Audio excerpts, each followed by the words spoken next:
در خواب به یاد تو میافتم، سرمست و مست با اشک میزنم به یاد تو.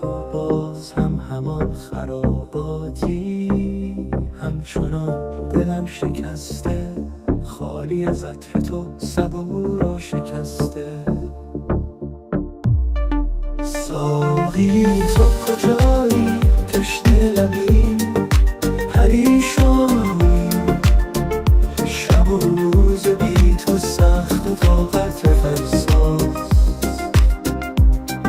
صبور ما شکسته، عمر تو باقی به یاد تو در میکده، دلم همچنان زنده است. در خانه تصویر دل ما گم شده، در محراب دل ما تو مرشد و پیر. به جرم مستی همه سردار ملامت، میمیریم و میخوانیم سرساقی سلامت. دل کردم از عالم، تو هم دل ما شکستی.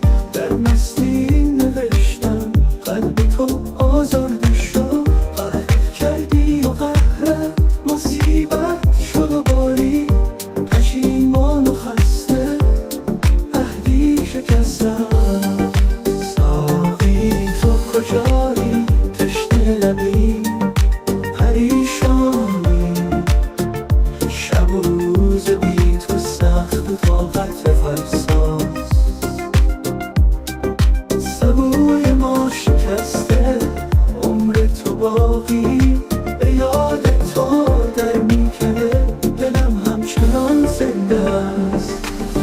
میگوی اگر مستی گناهی بزرگ است، باید مستا را به شلاق دامت بزند. صبوری ما شکسته، در میکده بسته، امید ما به همت تو همی شکستم.